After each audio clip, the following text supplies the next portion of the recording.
안녕하세요. 반갑습니다. 맹상이에요. 맹상.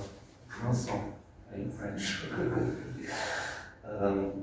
They kindly invited me to curate this exhibition, and it's really an honor and pleasure to introduce it tonight. So Dane and I met more than 15 years ago when I was still an intern and I was a young foreign architect working and discovering Seoul. He introduced me to Korean architecture and to Seoul's nightlife as well. Back then, when we discussed about architecture together, we shared common interests, including interest for Peter Eisenman intellectual things. The Dane curiosity pushed him to explore beyond. During his studies in Paris, Marrakech, reading Palasma made him question architecture oculocentrism, his primary vision in architecture, and opened the door to phenomenology. 3 years ago, I think, when I invited him to come to teach at Wenzhou King University in China, he wanted to explore these topics much further, and he chose to do so through fictions, like, for example, John Adek or Italian radical architects in the 1870s. I have to admit, the first time he showed me his storyboard, you can find as well the entrance, it was rather cryptic. But the premises were actually very simple and very rigorous. To isolate the problem of vision by temporarily disabling all the other senses. Over the last 2 years, Dane has developed this idea through historical research, physical experiments, with models and prototypes, and through a seminar led with his students, always keeping the fiction as a guiding thread. What you see tonight is a culmination of this work, and still an ongoing work. On your left, the section Crafting the Fiction presents a kind of cabinet of curiosities, images, reference, fragments he encountered along the way, forming the landscape of his imagination. On the right, in the boxes, the section Crafting the Vision, you will find the experimental models and prototypes through which he explored vision as a physical and spatial condition.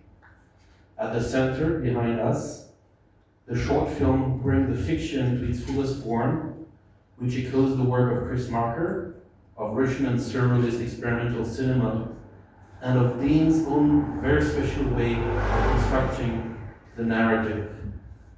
It has been a joy for me to watch this project grow over the last 2 years, and a real pleasure to witness an architect building a strong and unique position. I hope you will enjoy it as much as I did enjoy accompanying his work for the last 2 years. Thank you for coming, and please enjoy the exhibition. 감사합니다.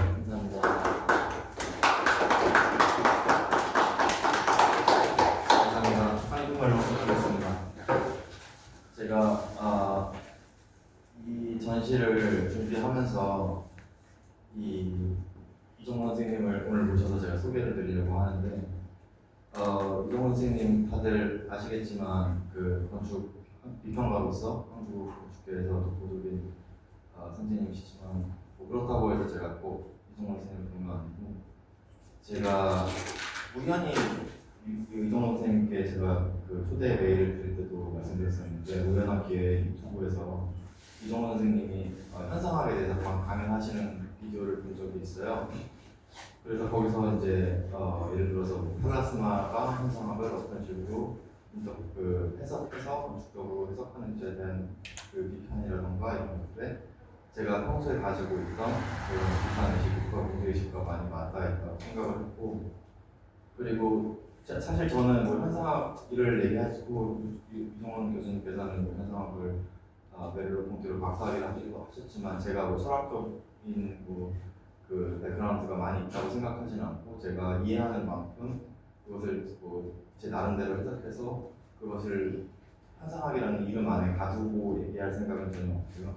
제가 95년도인가 이성 건축의 해체주의 건축의 해체라는 글을 얼마 전에 찾아봤는데, 거기서도 그냥 일반적인 시각을 해체하고 보편적인 시각을 해체하는 것이 중요성에 대해서 말씀하셨던 것을 발견했고, 그래서 항상 언제나 이동원 선생님이 시각과 보는 것과 어떻게 공간을 시각적으로 바라보는 것에 대해서 항상 질문을 많이 해줬던 선생님이어서 아주 그 특별한 이유를 가지고서 이렇게 초청을 해드렸고, 너무 감사하게도 이동원 선생님께서 응해주셨습니다. 감사합니다. 그래서 오늘 토크를 어떻게 진행할지 사실 아무런 질문이나 뭐 이런 것도 서로 주고받지 않고 제가 준비한 자료들을 보내드리고 이동원 선생님께서 전시를 둘러보시고서 자유로운 분위기에서 토론을 토크를 하는 걸로 말씀을 드렸었는데 혹시 전시 어떻게 보셨는지. 예, 전시를 보기 전에 저는 이미 오염이 좀 되어 있는 상태였어요, 실적으로. 정대인 선생님이 보내준 자료들을 엊그제 처음으로 자세히 읽어보고 왔기 때문에 이미 이제 지적으로 그 바이어스되는 상태에서 전시를 봤기 때문에 상당히 많이 오염된 상태로 전시를 본다는 것은 어쩔 수 없이 그 거래에 맞춰서 볼 수밖에 없고 전체를 파악할 수밖에 없는 그런 한계를 지니고 있습니다. 그 한계를 먼저 전제해 놓고 말씀을 드리는데 이거를 보면서 상당히 저는 정대인을 오늘 처음 뵀어요. 처음 뵀는데 굉장히 심각한 건축가구나. 이렇게 심각한 문제를 심각하게 접근하는 사람을 한국에서 만나기가 거의 불가능이 합니다. 제가 만나본 경험이 없고요. 그래서 굉장히 아카데믹하면서 또는 줄이 정대인들이 이제 어떤 사람인지 모르지만 페이퍼 아키텍처가 아니라면 페이퍼 아키텍처가 아니라 요즘 흔히 말하는 RWA, 리얼월드 에셋이라고 하는 것은 리얼월드에서 뭔가 프랙티스를 한다고 그러면 그 두 개가 만나는 방식이 굉장히 흥미롭지만 어렵겠다 이런 생각이 많이 들면서 이런저런 생각들이 머리에 많이 썼었는데요. 앞에 잠시 얘기했더니 저는 이제 처음에 미국에서 공공대했으니까 메릴랜드 공대도 공부하고 그 당시 뭐 이런저런 공부를 많이 하면서 이제 오늘 다루는 주제는 저에게는 굉장히 익숙한 주제입니다. 첫 번째 떠오르는 게 다운캐스트 아이즈라고 하는 마틴 제이 다운캐스트 아이즈라고 되어 있습니다. 실제 뭐 한국에 아마 번역 눈의 펌. 한국 제목 눈의 펌. 예, 한국을 아마 번역했을 네. 저는 뭐 한국은 안 봤는데 90년대 전에 공부할 때 봤던 책인데 그 책의 주제가 프랑스 사유에서의 데리그레이션 오브 아인가 비전인가 뭐 그렇습니다. 그래서 시각성신주의에 대한 특히 프랑스 사유에서의 비판 그것을 담은 책이고 또 하나는 제 머리에 떠오르는 게 여러분 잘 아는 조제 사로마구의 눈먼자들의 도시 먼저 떠오르고 그리고 이거의 본래 제목은 도시는 아닌데 그죠? 눈먼자들의 도시라고 하는 거 이후에 눈뜬 자들의 도시라고 하는 책도 나온 거 아시죠? 그래서 이제 그 사람 먼저 떠올랐고 그 다음에 뭐 여러 사람들이 많이 떠올랐어요. Their Plant Eyes라고 하는 거기에 눈을 심으라고 하는 책도 떠올랐고 수많은 책들이 많이 떠올랐는데 그뿐만 아니라 저 아르헨티나의 그 오레스가 눈이 멀었잖아요. 오레스에서 또뭐 미쇼 또 뭐야 유명 그 사람도 또 수많은 사람들이 많이 떠올랐는데 그리고 또 희생이라고 하는 잘 아시다시피 그 작가 인터뷰에서 진정한 희생이라고 하는 것은 그거는 뭐 데리다도 마찬가지고 모든 지식인들이나 사용하는 사람들이 비슷한 방식을 택하고 있는데 진정한 희생은 무의미하고 물을 향한 희생 뭐 이런 거죠. 뭐 어떤 이유가 있는 것이 아니라 그것이 나의 진정한 희생이다. 효율성이 없고 그리고 뭐 또 남자는 국가를 위해서 뭐 가족을 위해서 기념을 위해서 희생하지만 여자는 물을 위해서 희생한다. 뭐 이런 등등 수많은 의미들이 떠올랐어요. 그러면서 이제 정대인이 하는 작업을 보면 그 픽션인데 픽션은 말 그대로 현실에 존재할 수 없잖아요. 존재할 수 없는데 이 픽션에 관한 실험이 아까 말했듯이 리얼월드라고 하는 상황에서의 건축과 어떻게 만날 수는 없어도 탄젠트 라인이라도 그릴 수 있을 것인가. 그게 이제 제 첫 번째 궁금증이었고, 두 번째는 제목이 without parallax인데, 이 parallax에 관한 얘기는 엄청 많았잖아요. 엄청 많았는데, 제일 한국에서 유명한 parallax에 관한 책은 아마, 저는 별로 안 좋아하는데, 따뜻한 놈 있죠. 지제. 저는 지제 별로 안 좋아하는데, 아무튼 지제이 그걸로 굉장히 유명했어요. 근데 그 아기먼트는 뭐 상당히 탄탄하고 아무도 흠이 없어요. 그래서 관한 양반의 주장은.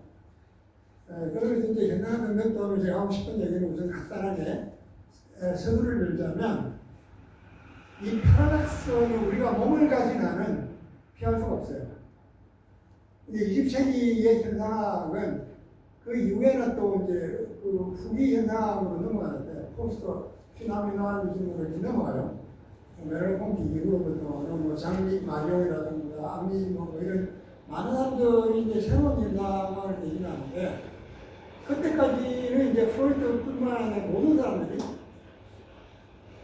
자아라고 하는 것, 에고라고 하는 것은 결국은 신체적 자아.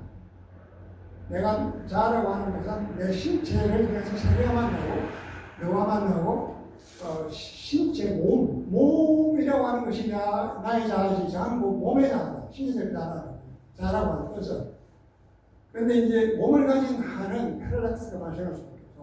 오른쪽 눈, 왼쪽 눈이 발생하고 나의 몸과 너의 몸이 다르기 때문에 몸과 세계가 만나기 때문에 몸과 세계가 이제 이어지는 방식을 메르-폼키는 플래시라는 말로 얘기를 하는데 거기서 이제 여기 지금 제안한 뭐 콩자크 이거는 제가 못 봤어요. 디드로도 못 봤는데 이거는 못 봤는데 이 사람들 보면 이제 순수하게 퓨어리 픽션이죠. 몸이 없는 상태를 존재하기 때문에 몸이 있는 상태지만 없도록 몸에 대한 의식이 없도록 만들었으니까 이건 이제 존재할 수 없는 것이에요.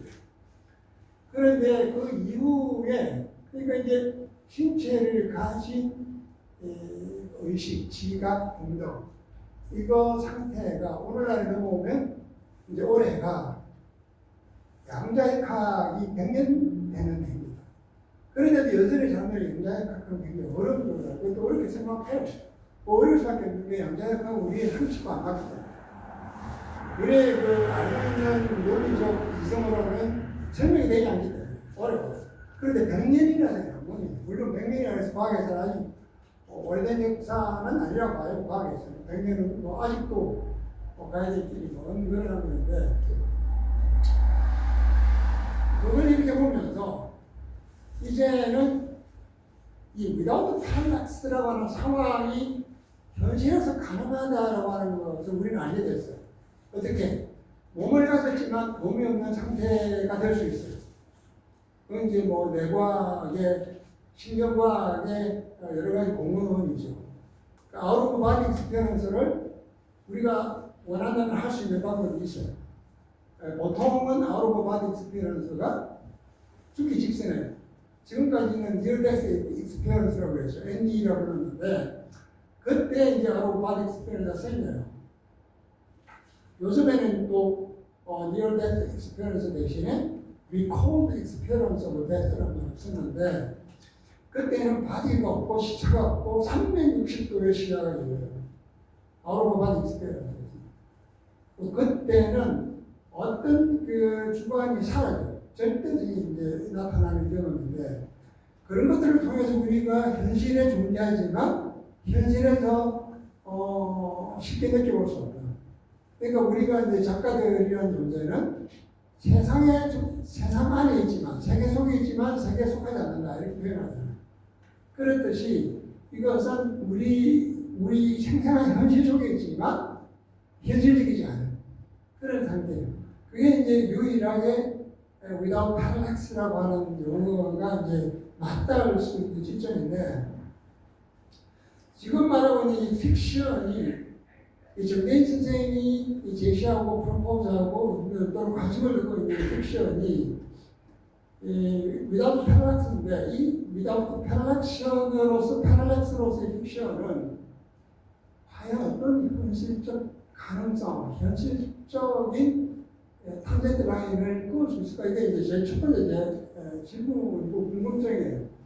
저는 이제 이것 말고도 다른 방식들이 많이 있는데 시각이라고 하는 아시다시피 뭐 이제 가우시대한 기준이라고 해서 눈이라고 하는 것은 반드시 주체 전체를 나누고 눈이라고 하는 것은 대상을 나누어서 거리를 딱 가지고 대상을 보는 순간 우리는 도미니언하죠. 지배하죠.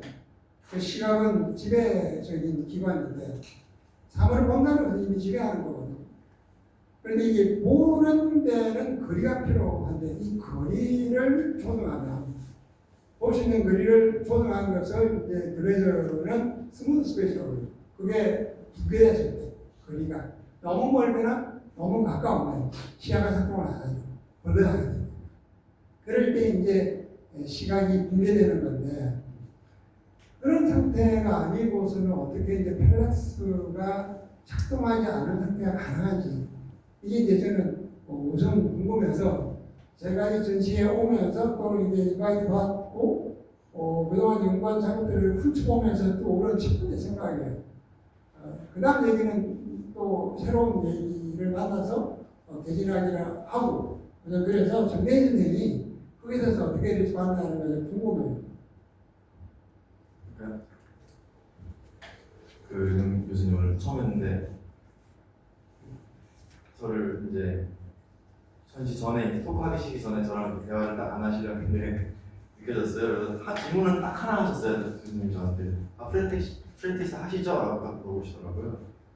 그래서 그것도 사실 저도 똑같이 오염됐게 제가 이제 이종문 선생님이 예를 들어서 그 이전에 이론적인 건축에서 이론적인 아이젠만이라던가 이런 작업들에 대해서 어떤 의견을 가지고 있었고 그다음에 오늘날의 그 80년대생 건축가들에 대해서 어떤 것을 요구하고 있고 그런 것이 필요하다는 방향성을 말씀하신 것을 제가 이미 알고 있기 때문에 좀 저도 상당히 오염된 부분이 있는데 왜냐면 제가 어떻게 보면 정답을 알고 있는데 그런데 솔직하게 말씀을 드리자면은 프랙티셔너로서 해야 되는 그 지점이 어떤 지점이 있을 거라고 그런 질문이라고 하면은 정말 모르겠는데 이 모든 작업이 솔직하게 말하면 정말 그냥 호기심과 관심과 지적으로 궁금한 것과 그런 것들을 확장하는 방식만으로 그렇지 않고서는 이것이 어떻게 그 현실적인 현실 세계의 건축으로서 작동하게 될지에 대해서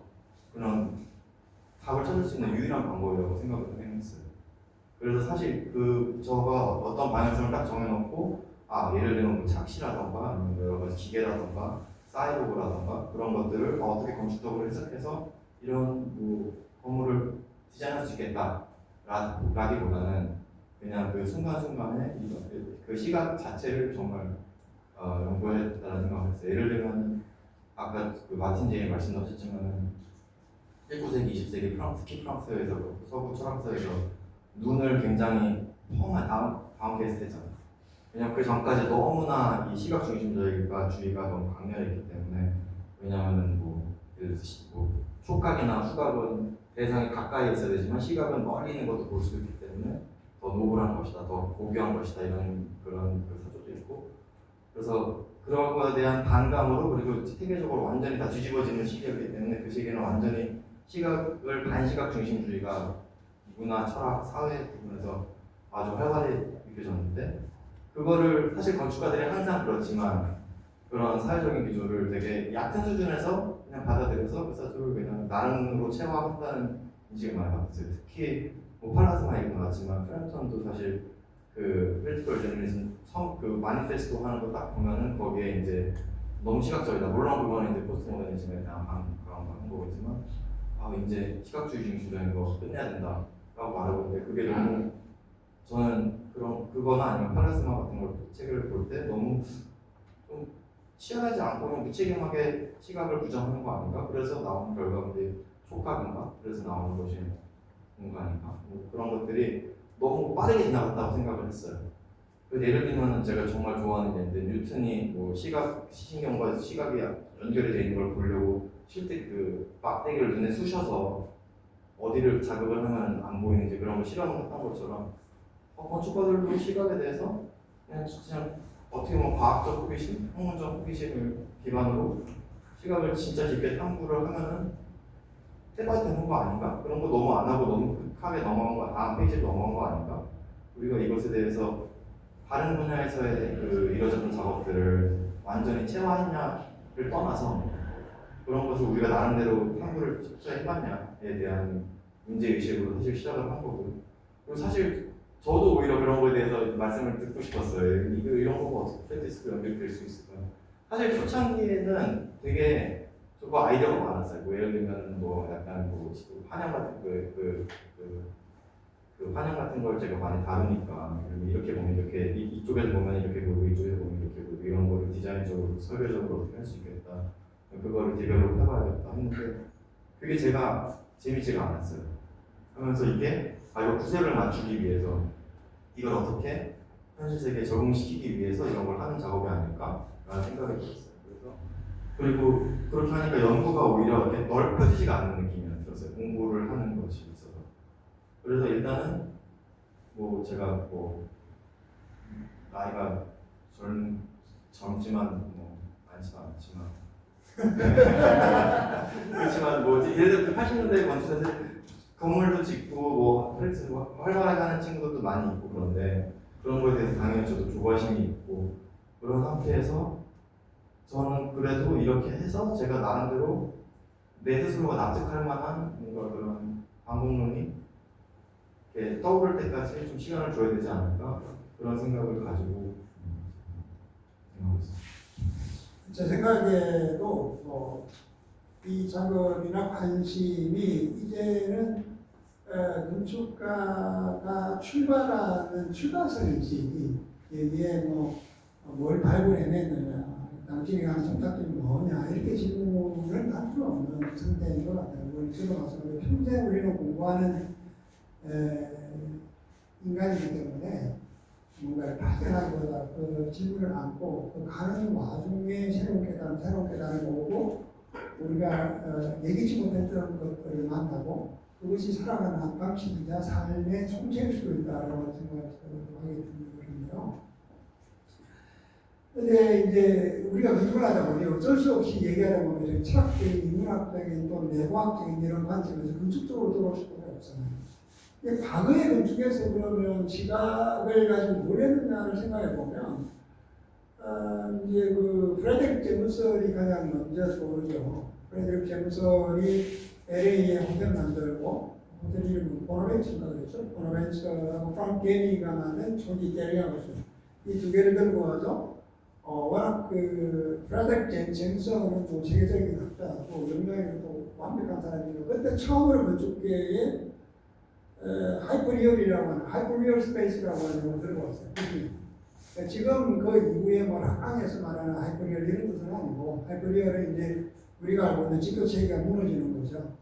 이제 실제로 보나벤처 빌딩에 가보신 분도 계실 것 같은데 가보면 지표 체계가 다 무너져서 방향을 못 잡아요. 오리엔테이션이 이제 깨지는데 그런 공간들에 관한 실험. 그 다음에 이제 피터 아이겐만이 오하이오에 만든 그 건물이 있죠. 무슨 건물이 된다. 거기는 많은 사람들이 가서 오하이 들어가고, 지표체계가 깨지기 때문에 기둥이 오다가 끊어지고, 그래서 오하이 들어가고, 그래서 다시 인테리어를 다시 작업하고, 저는 보니까 오하이 들어가고 이런 생각이 안 들고, 그냥 장난쳤다 이런 느낌밖에 안 들었는데, 우리는 그런 거 많이 와서 생각이죠. 보통 사람들은 거기 가면 이제 인식적인 지각체계, 약간 그 혼란을 이야기하면서 그걸 못 견디는 사람이죠. 제가 못 견딘 거는 도리어 저기 그 LA에 있는 게이트 센터 거기 가보면 그게 아마 누구죠 게티 센터 마이어 그렇잖아요. 리차드 마이어도 물론 이제 프랑크 게리의 사촌 동생이니까 그런 작업을 하겠다 하는 생각이 드는데 마이어 작업을 보면 오히려 토가 나와요. 미팅이 나와요. 왜? 너무나 매치 모든 것들이 엄청나게 질서를 이 숨을 쉴 틈을 안 주기 때문에 저는 정말로 그 부분은 여러 번 그것도 자주 하고 있는데 이게 통화 나오거든요. 그러니까 직교 체계가 더 강력하니까 거꾸로 직교 체계가 주는 그것이 타락을 맡게 된다. 근데 직교 체계에서 오히려 벗어나면 오히려 그냥 상관처럼 보이고 물론 이제 제가 보는 거랑 일반 대중이랑 보는 느낌은 좀 다르다고 생각해요. 그래서 이제 램코르스에 대한 글을 써서했던데 뭐 비자발적 코라시스트라고 그런 생각을 안 해봤어요. 램코르스도 어떤 글을 썼냐면 직교 체계가 오히려 훨씬 인간 공간이 자유롭다는 하는 그 뜻기가 나와요. 직교가 우리가 뭐 가둔 감옥이 아니라 그래서 훨씬 더 자유롭게 유연할 수 있는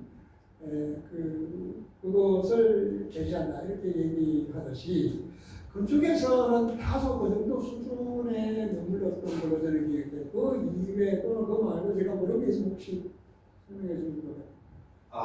네, 그 뇌과학자들이 사실 저도 사실 관심이 많고 뇌과학, 건축학, 뉴로 아키텍처 뭐 이런 것들 사실 요즘 되게 활발하게 되는 걸로 알고 있고요. 그리고 제가 봤던 책 중에서 되게 인상 깊었던 책은 그 시애틀 라이브러리를 뇌과학자들이 그 관람객들을 대상으로 조사를 해가지고 왜냐면 시애틀 라이브러리 건축 학생들한테 제일 유명한 다이어그램으로 만들어진 너무나 명료한 프로그램으로 딱 짜여져 있는 건물이지만 사실 실제로는 그 안에서 사람들이 다 길을 잃어버리고 방향을 찾을 수 없고 어디가 어딘지를 알 수 없고 그런 것들을 뇌과학적으로 하더라고요. 분석을 하는 책이 되게 인상 깊게 읽었거든요. 그래서 사실 왜 어쩌다 이렇게 얘기가 건축적인 그 선례들, 파스턴트를 떠올리면 몇 가지가 떠오르지 않는데 뭐 그중에 하나씩 우리 동독이나 자한이도 그런 거겠죠. 카르디니어 폼을 해서 얼따끔을 한 이 체계에서 벗어나오는 이런 시도로 그 말고는 건축적으로는 특별히 떠오르는 게 없죠. 네. 그래서 건축적으로 보면 좀 지나치게 말하면 너무 직설적이면서 특별한 뭐 효과는 없다. 그런데 이제 여기서 우리가 고민해야 될 지점은 아까 말한 안님이죠? 아니 누군가 이거는 문학가겠죠. 외양반이 했던 말을 저는 직접적으로 경험했는데 밤은 모든 것을 사라지게 한다. 모든 것이 사라졌을 때 모든 것이 사라지는 것이 나타난다. 라고 하는 말이죠. 우리는 무엇이든 보지 않았을 뿐이에요. 보지 않는 것도 보는 존재인 거죠. 우리가 살아있는 한은 보지 않는 것도 보는 존재예요.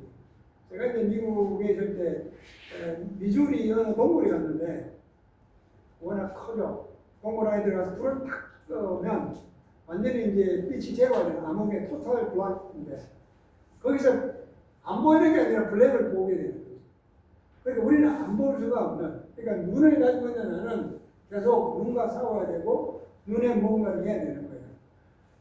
그 입장에서 눈이라고 하는 또는 직각좌표계라고 하는 것을 건축가들이 다루면서 이것을 벗어나는 것이 얼마나 그렇게 소득이 있을까라고 하는 질문을 해보게 돼요. 그 얘기는 뭐냐면 우리는 늘 이것과 저것 태제와 반태제, thesis, antithesis 생각하게 되죠. 그래서 보통 사람들은 아까 잠시 제가 말씀드렸듯이 살았냐 죽었냐를 결정하는데 삶과 죽음 사이에 어마어마한 시각들이 있어요. 삶과 죽음은 계속 이어지다 어느 시점에 손을 내는데 예를 들어서 뭐 이런 거예요. 2019년에 예의 교수들이 돼지 머리를 잘랐는데 잘린 돼지 머리를 몇 시간 후에 들고 와서 그 브레인을 다시 이게 배양을 해서 완전히 살아있는 브레인을 만드는 거예요. 우리는 죽었다고 생각하지만 다시 살 수 있는 거예요. 우리도 옛날에 60년대까지는 사람이 죽었는데 다시 리사시테이트 하는 방법이 생겼죠. 이런 방법이 여러 가지가 많이 생겼죠. 그러다 보니 어디가 죽음인지 클리니컬한 죽음은 결정되어 있지만 실제로 그 상태로 해서 그 사람이 죽은 건 아니에요. 계속 다시 살려낼 수 있는 길이 있듯이 시각과 시각이 아닌 것 또는 직교체계와 직교체계가 아닌 것 이렇게 쉽게 두 개를 나누어서 이것을 부정하기 이쪽으로 하는 것은 굉장히 나이브한 태도다.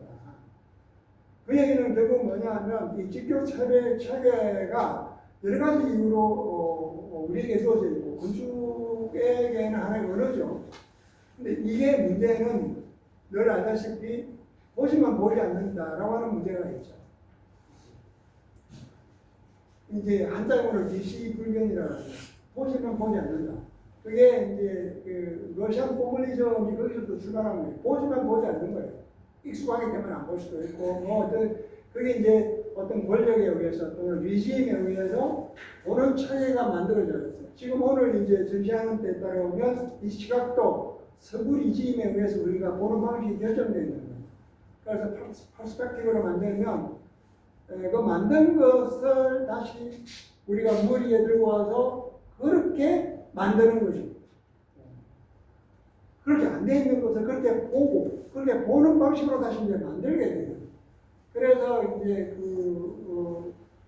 베르펙텀 티오리라고 하는데 거기서 오는 거죠. 베르펙텀 티오리. 우리가 만든 것만 알고 아는 것만 만들고 뭐 이런 그 비코의 주장이 거기서 나오게 되죠. 우리가 말하는 지식이라는 것은 우리가 만든 것밖에 없고 만든 것을 우리는 또 지식이고 이런 두 개의 의미로 하는지 이 보인다라고 하는 것이 어떤 이심 속에서 우리에게 줄 수 있는지를 이제는 본다 보인다라고 하는 것을 생물학적으로 실제 본다 보인다라고 하는 것을 아까 말한 눈문자들의 논리처럼 조금 더 우리가 보면서 보지 않는 상황까지 끌고 나갈 때 건축이 아까 말한 그런 장난처럼 보이는 작업에서 좀 더 한층 깊이 현실에 대입하고 정치에 대입하고 사회에 대입하면서 새로운 건축의 가능성을 나는 낳지 않겠는가 저는 그렇게 생각합니다. 저도 제가 지금 그 말씀하신 보지만 보이지 않는다. 불견. 그러니까 저는 바로 딱 떠오르는 게 비슷한 똑같은 얘기를 일부러 유지가 했어요. 보지 않는 그건 다른 맥락이긴 하지만 근데 사실 그래서 이게 본다는 거, 눈, 시각에 관련된 거가 재밌는 게 사실 시각이라는 말 아니면 어떤 관점을 가졌다 아니면 뭐 어떤 퍼스펙티브를 가졌다 뭐 계획을 가졌다 그런 다 연결되고 그리고 어떤 시선으로 바라본다는 거지. 사실 이게 생리학적인 시선과 사실 그 다양한 층의 그 정의가 있는 단어여서 사실 근데 저는 정말 그 생리학적인 눈으로만 고정된 세상을 한번 보고 싶었던 거였어요. 그 19세기 그 뇌가 그 전까지는 눈이 그냥 아주 객관적인 시각 정보를 뇌한테 송출한다는 것이라고 생각을 했다면 생리학자들이 19세기에 뇌가 그것을 해석하는 것이다. 그래서 우리가 보는 것이 전혀 객관적인 것이 아니고 주관적인 정보를 만들어내는 것이다. 시각 이미지를 해석해서 라는 걸로 이어지는 그 모든 일련의 과정들이 사실은 되게 과학적인 이야기고 의학적인 이야기인데 되게 결을 같이 한다는 느낌을 많이 받았어요. 그것은 객관성에서 주관성으로 가는 건데 그 사회적 시도 문화 예술에 있어서도 그렇고 그것이 어떻게 건축으로 발현되었느냐 그런 것도 그렇고 그래서 건축에서는 그나마 가장 그 지적인 작업이면서 좀 더 깊이 있는 작업을 하는 것은 우리가 이제 알다시피 아도프 로스 같은 작업입니다. 아도프 로스의 작업은 들어가면 어느 공간에 있는 누군가가 제3의 우리를 보고 있는 거죠. 이제 극동이를 만들고 그 뒤에 보는 공간을 만들어 사람이 뜨는 우리를 본다라고 하는 응시를 만들게 됩니다. 그 응시라고 하는 개념이 제3의 눈이 존재하게 되고 이제 메를로프티가 말하는 제3의 눈인데 본다라고 하는 것은 사실은 우리가 이렇게 뭐 생략적으로 보지만 영어에서 비전이라고 하는 것은 이제 정대인 선생이 쓰고 있는 스튜디오 이름이 풍구tum인데 풍구tum 반대가 스튜디움이거든요. 그 스튜디움이 우리를 뭔가를 보게 하는 거예요. 보는 방식과 보는 에피스테미를 만들어주는 사회적 장치 안에 거기에 우리가 뭐 사물을 넣을 때만 보게 되는 거죠. 그것을 벗어나면 이제 풍구tum이 되고 그게 찢어지면 이제 풍구tum이 되는 거죠. 그래서 그런 상황 속에서만 우리가 뭔가를 볼 수 있는데 우리가 본다는 건 이미 그러니까 우리를 보게 만드는 어떤 그게 있는 거예요. 그걸 비전이라고 어떤 얘기해요. 사회적 구성력이죠. 그 힘에 의해서만 우리가 사물을 보게 되고 그에 맞춰서 보게 되죠.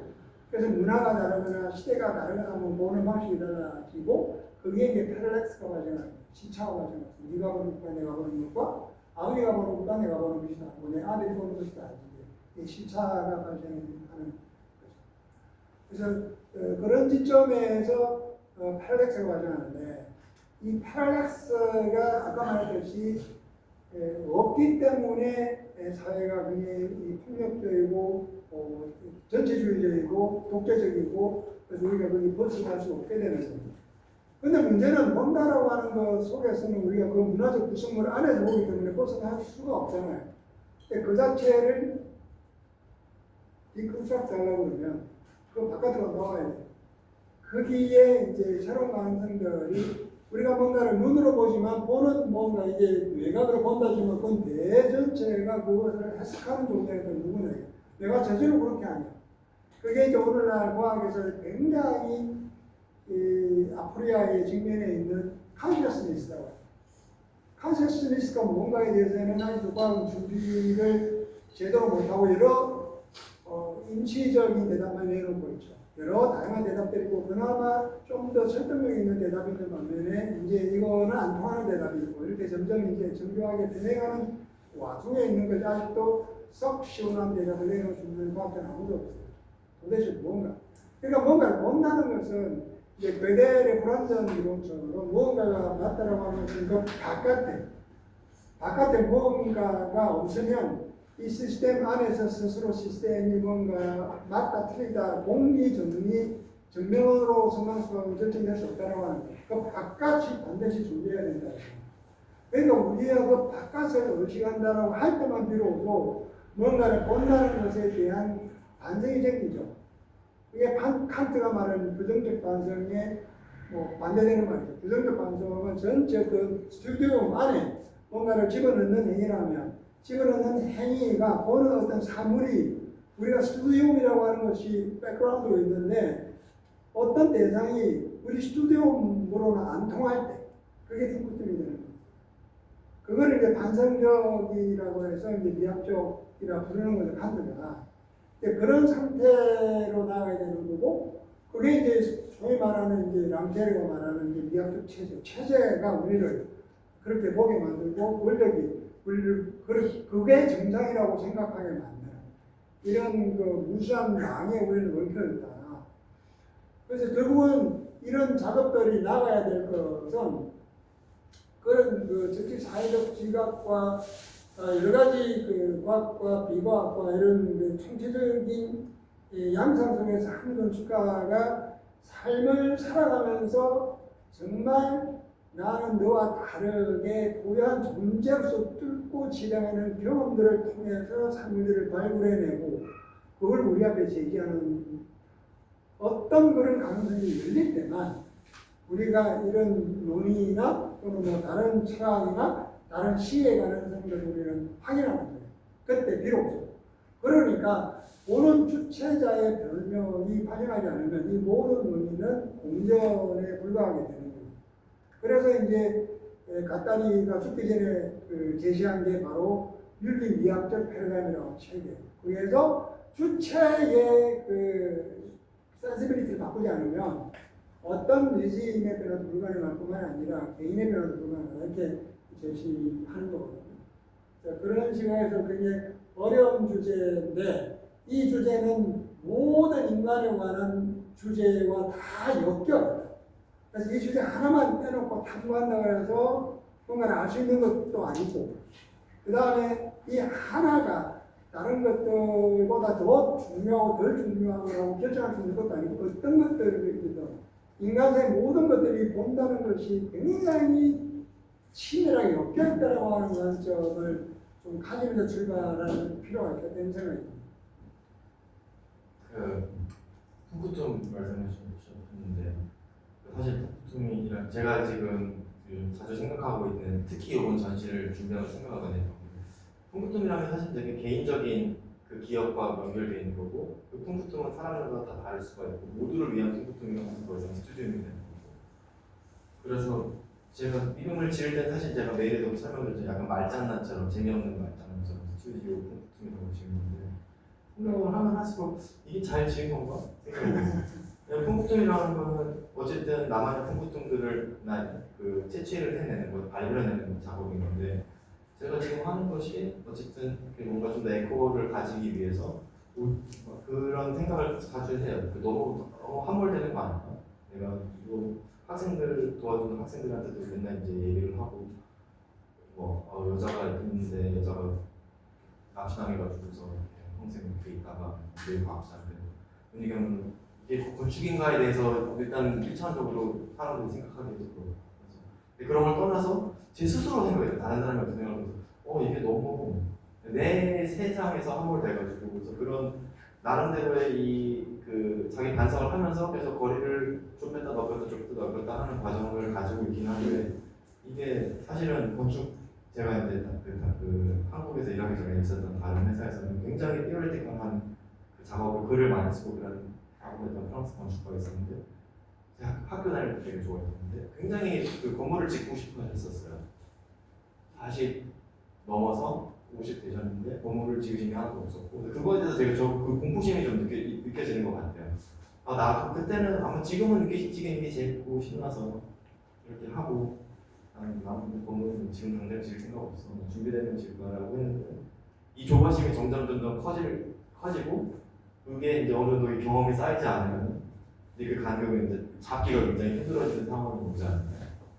그런 거에 대해서 사실 그렇게 개인적인 작업을 막 하는 저런 사람들이 많지 않긴 하는데 왜냐하면 현실적인 문제에 대해서 저희는 점점 더 빠삭해지잖아요. 그 정보들 소스들도 많이 있고 어떻게 돌아가는지도 많이 더 알고 있고 그리고 시장도 알고 그런 상황에서 이거를 첫 질문부터 그렇게 아까 해주시니까 사실 되게 뼈 아프면서도 지금 항상 하던 질문이었어요. 지금 현대 건축의 질병이라 그러면 가장 큰 질병이 글을 써주셨지만 인스타그래머블한 아키텍처죠.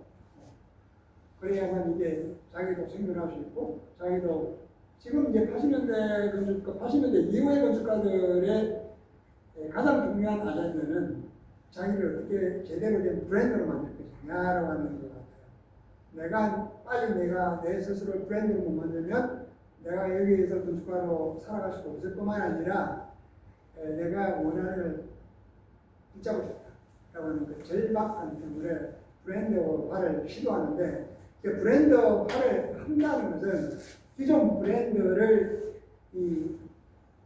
편집하는 거예요. 방법 외에는 이제 그 길을 못 찾고 있는. 그렇게 보면 이미 이 브랜드 안에서 브랜드를 만들어 나가는 이제 아포칼립틱한 상황이죠. 아포칼립틱 상황인데 아까 눈먼자들의 도시라고 내가 최근에 본 영화 중에서 부산국제 올해 칸느 영화제에서 심사위원 대상을 받은 영화가 있는데 그 영화가 이란 영화 감독이 이제 황금 동상을 받았고 심사위원 대상을 받은 이름 외국은 됐을걸. 그 사람 작업이 이제 부산국제 영화제에서 본 사람들이 가장 임팩트가 강했다는 영화라고 이제 보통 사람들은 얘기해요. 그게 뭐냐면 일종의 아포칼립틱한 상황 속에 이렇게 가요. 그런데 가다가 계속 이제 가까운 사람 죽고 계속 죽어요. 제3차 세계대전은 펼쳐지고 아포칼립틱한 상황이 이제 펼쳐져 있는 상황 속에서 가다가 어느 사막에 도착하는데 계속 이제 지뢰가 어디 묻혔는지 몰라요. 가다가 한 명 지뢰가 폭발되고 죽죠. 차를 보면서 차도 파괴되고. 그런데 이제 거기 오는 주인공이 그냥 들어가요. 그냥 뒤에 사람도 그냥 눈을 감고 갑니다. 눈을 뜨고 가면 이게 이제 오히려 지리에 그냥 치가 죽는 거죠. 그래서 옛날에 눈먼 장님이 예언자다. 그리고 신탁을 받는 사람은 다 봉사예요. 그런데 요즘은 봉사들이 또 어떻게 돼요? 봉사들은 병신이 되는 거지. 병신이라는 말도 쓰면 안 되니까 이제 아주 나쁜 문제로, 결핍된 문제로 보는 거죠. 이 눈이 멀었다는 것은 뭐냐면 보는 것 때문에 볼 수가 없기 때문에 그런 거죠. 보는 것 때문에 보는 것에 잡혀 있어. 그렇다 해서 블라인드가 또 더 대안은 아니야. 그러니까 보면서도 보는 것에 붙잡혀 있지 않는 상황이 우리가 살아가는 아까 말했듯이 시불견이라고 보면서 보지 않는 이게 역사적으로는 아까 말씀드린 러시안 포퓰리즘이 보면서도 보지 않는 것을 문제를 제기했고 지금 넘어와서는 그게 이제 신들이다 하는 얘기죠. 러시안 포퓰리즘이 그 스칼라프스키부터 시작해서 이 러시안 포퓰리즘 만들 때는 그 시가 무엇이냐, 포에티컬 레스에 관한 얘기를 하면서 보지만 보지 않는다 이게 잘한데 해놓고도 보지만 안 보는 거죠. 그냥 뭐 익숙하게만 하고 그냥 봤는지 안 봤는지 몰라. 그래서 이제 그런 관점들이 건축의 하나가 열려 있다면 아까 말한 그 패럴렉스가 소멸된 상황 속에서 패럴렉스가 불가능한 보는 것 자체가 혼돈될 때 오는 또는 보는 것이 어떤 인심에 의해서 조성되어 있다고 하는 것들에 대한 인식이 오는 또는 보는 것이 오히려 우리를 아포칼립틱한 상황 속에서 붕괴보나 넣는다라고 하는 상황 이런 상황들을 이제 만져가면서 그에 대한 조심스러운 탐색을 해 나가는 것이 지금부터 해야 되는 건축적인 작업의 어떤 그 벡터가 아닐까 이런 상상을 좀 해요. 제가 그 벡터예요. 그렇게 생각합니다. 그 이정훈 선생님 말씀 너무 감사하고 사실 이게 말씀하신 것처럼 시각이 연구하다 보면 눈에 대한 것이 아니고 모든 것을 다 아웃할 수밖에 없는 거기 때문에 오히려 더 어려운 부분도 있고 그리고 그래서 더 추상적인 그 세계로 가기가 너무 쉽다는 생각이 들어도 사실 추상적이라고 생각을 하면 사실 그 이센스만 남길 수 있는 길이기 때문에 그래서 픽션이 뭐 이렇게 추상적인 얘기처럼 들릴 수 있겠지만 그것이 결국은 이런 그냥 보여지는 그런 그럴싸한 이상한 것들을 만드는 것이 아니고 이제 뭔가 어떤 세상과의 격점을 찾으러 가는 과정 내지는 벡터의 초점 이 정도로 생각하고 오늘 와주신 것만으로도 너무 감사드리고 네, 너무 큰 감사의 말씀드리겠습니다. 감사합니다.